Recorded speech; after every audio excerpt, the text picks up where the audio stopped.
मुख्यमंत्री पुष्कर सिंह धामी ने बांटे नियुक्ति पत्र। सिंचाई विभाग और परिवहन निगम में चयनित अभ्यर्थियों को दिए ज्वाइनिंग लेटर। मुख्यमंत्री आवास में हुआ कार्यक्रम का आयोजन।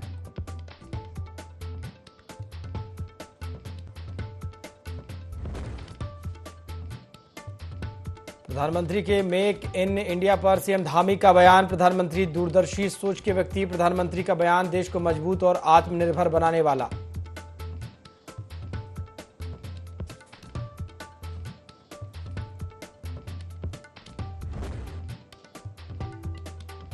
मालेगांव ब्लास्ट को लेकर पूर्व मुख्यमंत्री हरीश रावत ने बीजेपी को घेरा। बीजेपी पर लगाया हिंदू मुसलमान और वोट बैंक की राजनीति से जुड़ने का आरोप। भाजपा पर सनातन और राष्ट्र की मूल आत्मा को भी कमजोर करने का आरोप।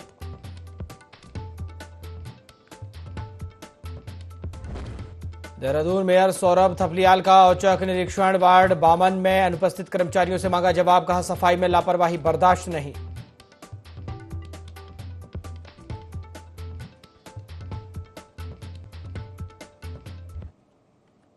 नमस्कार, IND 24 देख रहे हैं आप और मैं हूं आपके साथ प्रभात पांडे। बुलेटिन की शुरुआत खबरों के साथ करेंगे। प्रधानमंत्री नरेंद्र मोदी ने पीएम किसान सम्मान निधि कार्यक्रम में बोलते हुए मेक इन इंडिया पर एक बार फिर से जोर दिया है और आत्मनिर्भर भारत की दिशा में आगे बढ़ने का संदेश दिया। अपने भाषण में प्रधानमंत्री ने अमेरिका का नाम लिए बिना टैरिफ नीति पर भी कटाक्ष किया। प्रधानमंत्री ने कहा कि भारत को अपने पैरों पर खड़ा होना होगा, तभी वह दुनिया में मजबूती से खड़ा रह पाएगा। उन्होंने स्थानीय निर्माण और उत्पादन को बढ़ावा देने की अपील करते हुए कहा कि हमें भारत में ही बनाना है, भारत के लिए और दुनिया के लिए। इस बयान को लेकर उत्तराखंड के मुख्यमंत्री पुष्कर सिंह धामी ने भी प्रतिक्रिया दी। उन्होंने कहा कि प्रधानमंत्री मोदी दूरदर्शी सोच वाले नेता हैं। अमेरिका की टैरिफ नीति के बाद उनका यह बयान देश को आत्मनिर्भर और मजबूत बनाने वाला है। भारत तभी विकसित राष्ट्र बनेगा जब हम खुद उत्पादन करेंगे और आयात पर निर्भरता कम करेंगे।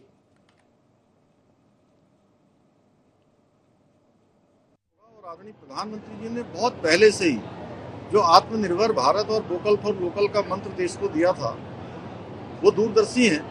वो पहले ही जानते थे कि देश के अंदर कौन सी चुनौतियां हमारे सामने आ सकती हैं और उन चुनौतियों के लिए देश तैयार है। ये नया भारत है, ये हर प्रकार की चुनौती को पार करेगा, हर चुनौती को अवसर में। आगे बढ़ेंगे। राजधानी देहरादून में जल्द ही स्वचालित ऑटोमेटेड पार्किंग की शुरुआत होने जा रही है, जिससे शहर की बढ़ती पार्किंग समस्या से काफी राहत मिलने की उम्मीद है। यह आधुनिक पार्किंग प्रणाली अत्याधुनिक तकनीक से लैस होगी, जो वाहनों को लिफ्ट या रैक सिस्टम के माध्यम से तेजी और कुशलता से पार्क करेगी। जिलाधिकारी सविन बंसल ने जानकारी देते हुए बताया कि देहरादून के व्यस्ततम इलाकों में पार्किंग एक गंभीर समस्या बन गई है। ऐसे में यह स्वचालित प्रणाली जगह का अधिकतम उपयोग करते हुए समाधान प्रदान करेगी। 3 प्रमुख स्थानों पर पार्किंग सुविधाएं तैयार की गई हैं। इसमें लैंसडाउन चौक से गांधी पार्क और परेड ग्राउंड के बीच, लैंसडाउन चौक तिब्बती मार्केट के सामने कोरोनेशन अस्पताल परिसर में इन सभी स्वचालित पार्किंग सुविधाओं का उद्घाटन मुख्यमंत्री पुष्कर सिंह धामी करेंगे। स्पॉट्स पे फर्स्ट फेज में मैकेनिकल ऑटोमेटेड पार्किंग को टेकअप किया गया था। कोरोनेशन में ऑलरेडी हैंडओवर किया जा चुका है। हमारे डॉक्टर्स और पैरामेडिक्स के लिए वो इस्तेमाल हो रहा है, जिससे पब्लिक पार्किंग के लिए स्पेस रिलीव हो चुका है। सेकंड हमारा परेड ग्राउंड आउटर, उसका भी कार्य हमारा कंप्लीट हो चुका है। और थर्ड है हमारा तिब्बती मार्केट, उसका on the verge of completion है। और फोर्थ है हमारा बिहाइंड CDO ऑफिस विकास भवन, जहाँ पे अत्यधिक संख्या में हमारे अधिकारी लोग बैठते हैं, स्टाफ है और पब्लिक का आवागमन होता है। तो 4 स्पॉट पे काम चल रहा है और बहुत ही जल्द पब्लिक को डेडिकेट की जाएंगी ऑनरेबल CM द्वारा ये सभी ऑटोमेटेड मैकेनिकल पार्किंग। देहरादून में सिंचाई विभाग और उत्तराखंड परिवहन निगम लिमिटेड के अंतर्गत कई पदों पर चयनित अभ्यर्थियों के लिए नियुक्ति पत्र वितरण समारोह का आयोजन किया गया। सीएम धामी ने चयनित अभ्यर्थियों को नियुक्ति पत्र वितरित किए। सीएम धामी ने सभी चयनित छात्र छात्राओं को शुभकामनाएं दी। मुख्यमंत्री ने सभी नव चयनित अभ्यर्थियों को शुभकामनाएं देते हुए कहा कि चयनित युवाओं के जीवन में एक नया अध्याय शुरू हो रहा है। मुख्यमंत्री पुष्कर सिंह धामी ने कहा कि उन्हें पूर्ण विश्वास है कि सभी नवनियुक्त अभ्यर्थी समर्पण भाव और मनोयोग के साथ जनसेवा करेंगे, साथ ही सभी अपने दायित्वों का निष्ठापूर्वक निर्वहन करेंगे।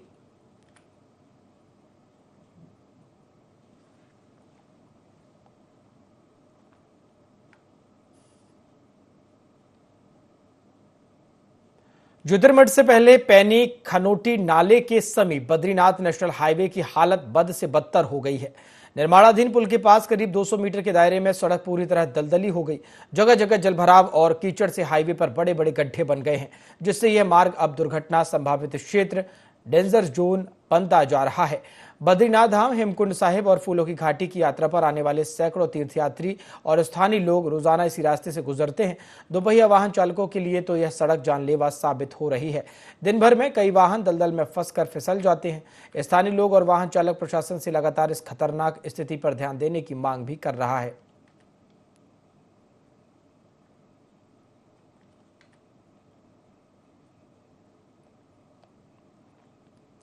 आगे बढ़ेंगे। लक्सर नगर में परिवहन निगम का बस अड्डा बने हुए 4 साल से अधिक समय हो चुका है, लेकिन क्षेत्र के लोगों को इसका कोई ठोस लाभ अभी तक नहीं मिल पाया।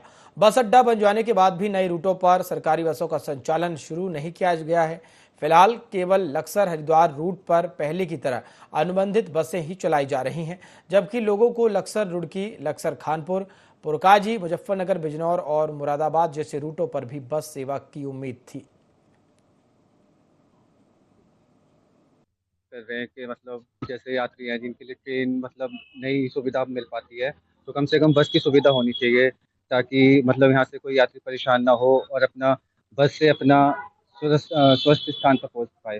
तो प्रशासन को मतलब इसके लिए भी कुछ ना कुछ करना जरूर चाहिए। परिवहन निगम की बसेस जो है मुख्यतः राष्ट्रीय मार्गों के लिए ही अनुमान्य होती है। लक्सर के लिए हमारे हरिद्वार बस स्टेशन से और देहरादून से सीधी भी सेवाएं उपलब्ध है, जो लोकल है, जो हरिद्वार और लक्सर बस अड्डे को जोड़ती है, यानी कि लक्सर को अपने केंद्र हरिद्वार से जोड़ती है, जहाँ पे हर तरह की बस उपलब्ध होती है। और राष्ट्रीय की जो मार्ग नहीं है उसके लिए अनुमति वाहन है और अन्य राज्यों की अनुमति भी लेनी पड़ेगी। उसके अलावा लक्सर में उस तरह का जनगणना तो नहीं है कि वहाँ पे लंबी दूरी की बहुत सारी वाहनें चलाई जा सके। लक्सर का जो मुख्य पैसेंजर है वो लोकल मार्गों का ही है और उतनी मात्रा में पर्याप्त मात्रा में उतनी गाड़ियाँ चलाई जा रही है। आगे बढ़ेंगे। देहरादून के कुख्यात भूमाफिया दीपक मित्तल पर धोखाधड़ी का एक और मामला दर्ज किया गया।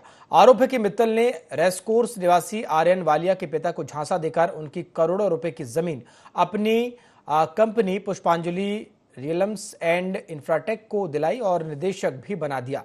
इसके बाद वर्ष 2019 में कंपनी के खातों से करोड़ों रुपए अपने साथियों के खातों में ट्रांसफर कर फ्लैट खरीद गया और इसके बाद उसे शो भी किया गया, लेकिन असल में रकम हड़प ली गई।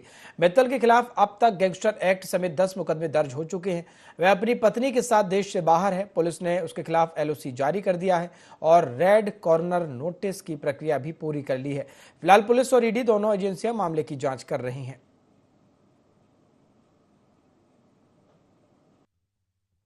हाउसिंग प्रोजेक्ट से जुड़ा हुआ, जिसमें पूर्व में भी 9 मुकदमे इसमें दीपक मित्तल और उनकी पत्नी पर दर्ज है। और इसकी जब प्राथमिक जांच के बाद जो तथ्य इसमें सामने आए, जो वादी द्वारा कहा गया कि विभिन्न अकाउंट में इस कंपनी में इन्वेस्टमेंट के नाम पर जो मनीष गर्ग और मनीष गुप्ता नाम के 2 लोग हैं, जिनके द्वारा अपने अकाउंट में पैसे लिए गए थे विभिन्न समय में, जो करीब टोटल 7 करोड़ करीब पैसे जो अलग अलग लिए गए थे इन्वेस्टमेंट के नाम पर, उन पैसों को जो है इन्होंने गबन करके कंपनी के द्वारा और वापस मनी लॉन्ड्र करके अकाउंट्स में ट्रांसफर कर दिया। क्योंकि प्राथमिक जांच में जो अकाउंट्स की डिटेल प्राप्त हुई और जो तथ्य आए तो उसके आधार पर मुकदमा थाना राजपुर में दर्ज कर लिया गया। इस प्रकरण में, इस प्रोजेक्ट से प्रकरण में पहले भी पूर्व में 9 मुकदमे इसमें टोटल दर्ज हो चुके हैं। साथ ही साथ गैंगस्टर एक्ट में भी मुकदमा दर्ज है। लुकआउट सर्कुलर भी जारी किया गया है। इसमें रेड कॉर्नर नोटिस की प्रक्रिया भी जनपद स्तर से पूर्ण कर ली।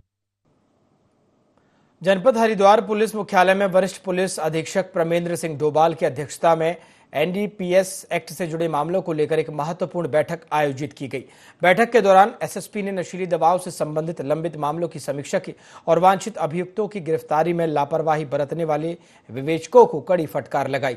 SSP ने निर्देश दिए कि नशे के कारोबार में लिप्त अपराधियों के खिलाफ प्रभावी और ठोस कार्रवाई सुनिश्चित की जाए। उन्होंने साफ कहा कि नशे के खिलाफ अभियान में किसी भी तरह की ढिलाई बर्दाश्त नहीं की जाएगी।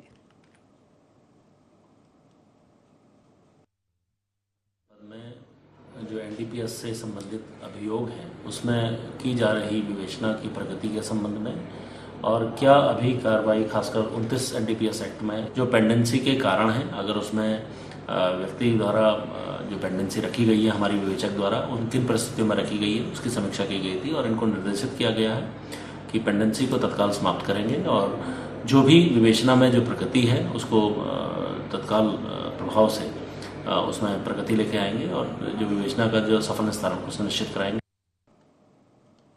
उत्तराखंड के पूर्व मुख्यमंत्री और कांग्रेस के वरिष्ठ नेता हरीश रावत ने त्रिस्तरीय पंचायत चुनाव में पार्टी की जीत को संगठन, कार्यकर्ताओं और नेताओं की एकजुट मेहनत का परिणाम बताया। उन्होंने कहा कि यह जीत किसी एक व्यक्ति की नहीं बल्कि पूरी कांग्रेस टीम की लगन और समर्पण की जीत है। रावत ने कहा कि उन्होंने सिर्फ वार्म अप यात्रा निकाली थी जिसमें झूठ लूट की सरकार नहीं चलेगी जैसे नारों से कार्यकर्ताओं को एक्टिव किया गया। मैंने टीम को मैदान में उतरने से पहले एक्सरसाइज करवाई। असली श्रेय तो उस मेहनत को है जो नेताओं और जमीनी कार्यकर्ताओं ने दिखाई। साथ ही उन्होंने भाजपा पर हमला करते हुए कहा कि अब जनता सत्ता की बेईमानी और वादाखिलाफी को पहचान चुकी है। पंचायत चुनाव सिर्फ स्थानीय चुनाव नहीं बल्कि 2027 विधानसभा चुनाव की तैयारी की शुरुआत है।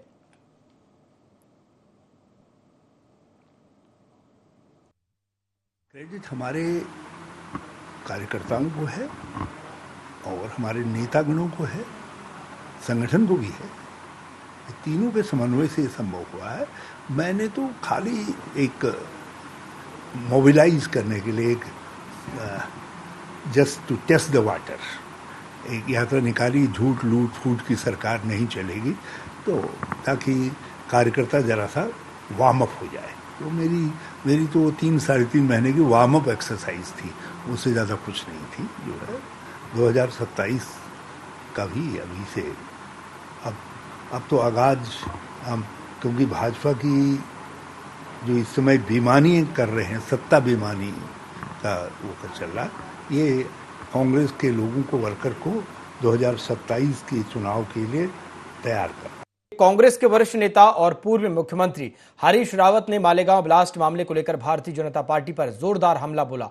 उन्होंने इस गंभीर मुद्दे के राजनीतिक और सांप्रदायिकरण पर चिंता जताते हुए कहा कि यह सिर्फ कानून व्यवस्था की विफलता नहीं बल्कि सोच समझकर की गई राजनीतिक चाल का हिस्सा है। रावत ने कहा कि मालेगांव और मुंबई बम धमाकों में पहले जिन मुस्लिम युवकों को गिरफ्तार किया गया था वे बाद में अदालत से बरी हो गए, लेकिन उन धमाकों में मारे गए निर्दोष लोगों का असली दोषी आज भी सामने नहीं आ पाया। उन्होंने महाराष्ट्र एटीएस और एनआईए की कार्यप्रणाली पर सवाल उठाते हुए कहा कि अगर राज्य सरकार सच्चाई सामने लाने में असमर्थ है तो यह जांच एजेंसियों और न्याय व्यवस्था दोनों की विफलता मानी जाएगी। वाले में भी जो है ब्लास्ट हुआ, लोग मरे, वो हकीकत है। तो जो मरे हैं, भारतीय राज्य को उन मरे हुए लोगों के आत्मा के साथ और जो उनके परिजन हैं, जो दुखी परिजन हैं, उनको तो ये बताना पड़ेगा कि तुम्हारा हत्यारा कौन है। यदि राज्य सरकार नहीं बता पा रही है तो उसको देखिए, चीज़ों को तार्किक तरीके से लेने के बजाय भाजपा जो है उसमें अपना बोर्ड देखती है, वो उसको सांप्रदायिक रंग देने की कोशिश करती है। तो मैं उनके इस प्रयास की निंदा करता हूं। हमारी नेशनल इन्वेस्टिगेशन एजेंसी है ना, ये उसके लिए चिंता का विषय है।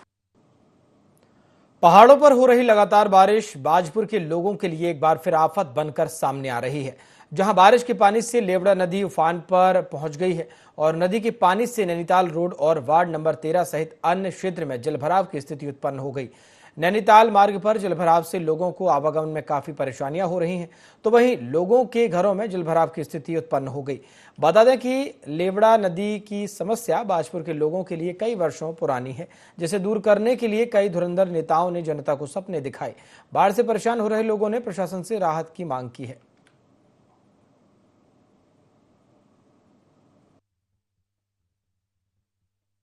भाई साहब, प्रशासन ने हमें डुबाने का पूरा प्लान बनाया है। लेवड़ा के दोनों साइड से बंदे बना दिए, हमारा एरिया पूरा छोड़ दिया है। पानी का कटाव पीछे कहीं भी नहीं है, सारा पानी इधर ही बह के आ रहा। हर किसी के घर में 5-5, 6-6 फीट पानी खड़ा हुआ है इस समय। ना प्रशासन देखने आ रहा है ना कुछ। प्रशासन देखने आ रहा है, इधर जा रहे हैं उधर जा रहे हैं, फोटो खिंचवा के चले जा रहे हैं। इसका कारण सिर्फ इतना है कि जो लेवड़ा के पीछे से जो पिचिंग होती हुई आई, पिचिंग कह रहा हूँ मतलब साइडों से इन्होंने बंदा बनाया है, वो बंदा पूरी लेवड़ा बना दिया है।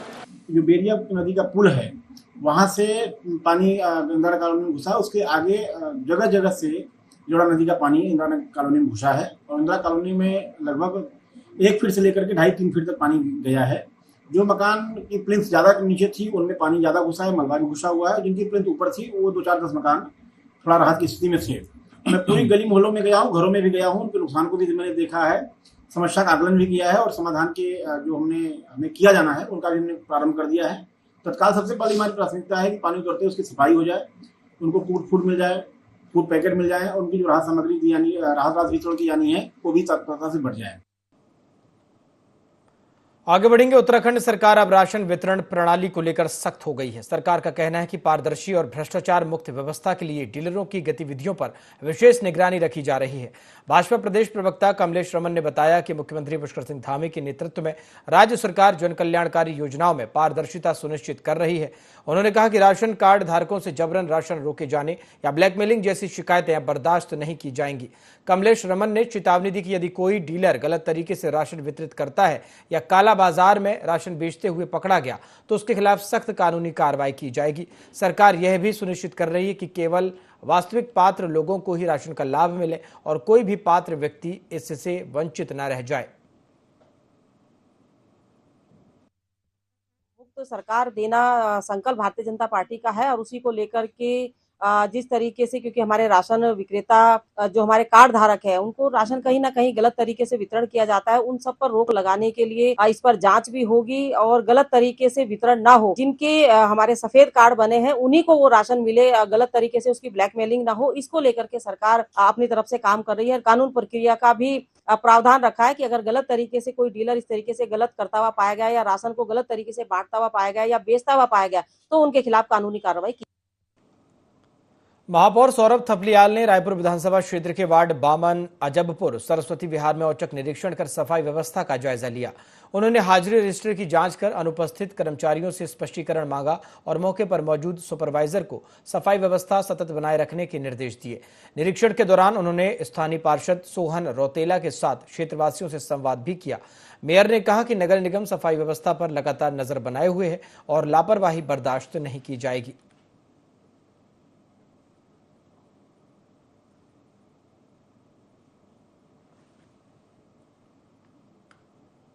आगे बढ़ेंगे। किच्छा के धाधा फॉर्म क्षेत्र में 2 दिन पूर्व हुए कमलेश हत्याकांड का पुलिस ने खुलासा कर दिया। युवक की हत्या उसकी पत्नी ने अपने भाई और जीजा के साथ मिलकर की थी। युवक को गला घोंटकर मौत के घाट उतारा गया था। पोस्टमार्टम रिपोर्ट में गला दबाकर हत्या की पुष्टि के बाद पुलिस ने जांच की तो मामला उजागर हुआ। बताया जाता है कि युवक शराब पीकर आए दिन पत्नी से मारपीट करता था, जिससे तंग आकर पत्नी ने यह साजिश रची। पुलिस ने तीनों आरोपियों को गिरफ्तार कर न्यायालय में पेश किया।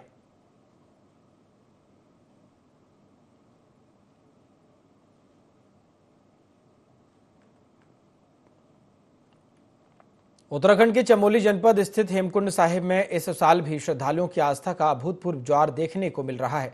सप्त श्रृंग हिम शिखरों के बीच बसा यह पवित्र स्थल सिखों के 10वें गुरु गोविंद सिंह जी महाराज को समर्पित है। अब तक यहां करीब 2,29,000 से अधिक श्रद्धालु दर्शन के लिए पहुंच चुके हैं।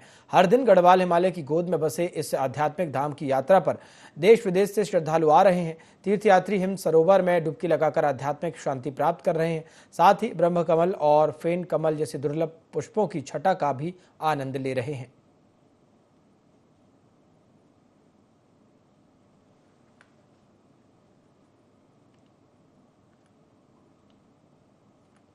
चंपावत जिले में एसपी अजय गणपति के निर्देश पर मादक पदार्थों के खिलाफ अभियान तेजी से जारी है। इसी क्रम में सीईओ टनकपुर वंदना वर्मा के नेतृत्व में टनकपुर कोतवाली पुलिस और एसटीएफ कुमार यूनिट की टीम ने संयुक्त चेकिंग के दौरान स्पोर्ट्स स्टेडियम के पास 2 नशा तस्करों को करीब 4 किलोग्राम अवैध चरस के साथ गिरफ्तार किया। एसपी चंपावत ने प्रेस वार्ता में बताया कि दोनों तस्करों के खिलाफ एनडीपीएस एक्ट के तहत केस दर्ज किया गया है। उन्होंने जानकारी दी कि जनवरी 2025 से अब तक पुलिस 15 करोड़ से ज्यादा की नशीली सामग्री बरामद कर चुकी है, जिसमें चरस, स्मैक, एमडी ड्रग्स और अफीम शामिल है।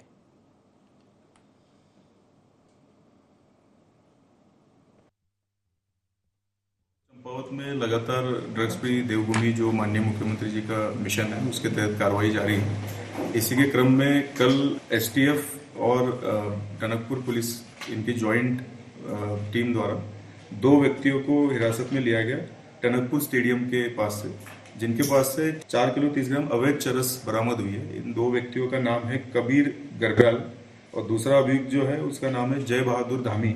इन दोनों के पास से क्रमशः कबीर गरब्याल के पास से 3 किलो 150 ग्राम इतनी चरस बरामद हुई है और अभियुक्त जय बहादुर धामी के पास से 880 ग्राम चरस बरामद हुई है। दोनों के पास से कुल 4 किलोग्राम से ऊपर चरस की बरामदगी हुई है। इनको दोनों को हिरासत में लेकर आज न्यायालय में पेश किया जा रहा है, जिनका रिमांड लिया जाएगा। भारतीय जनता पार्टी के कार्यकर्ताओं ने पालिका अध्यक्ष रमेश चंद्र जोशी के नेतृत्व में भारतीय जनता पार्टी के अधिकृत प्रत्याशियों की जीत पर नगर के मुख्य चौक पर आतिशबाजी की और मिष्ठान वितरण करके जश्न मनाया। पालिका अध्यक्ष जोशी ने कहा कि युवा मुख्यमंत्री पुष्कर सिंह धामी के नेतृत्व में संपन्न हुए त्रिस्तरीय पंचायत चुनाव में अधिकांश भाजपा समर्थित और पार्टी की विचारधारा का पालन करने वाले प्रत्याशियों की विजय हुई। भाजपा प्रत्याशियों को मिली जीत से उत्साहित कार्यकर्ताओं द्वारा आतिशबाजी करके और मिष्ठान वितरण करके मुख्यमंत्री पुष्कर सिंह धामी का आभार जताया जा रहा। मुख्यमंत्री धामी के नेतृत्व में प्रदेश में हुआ विकास को इस चुनाव में मिली विजय का ठोस कारण है।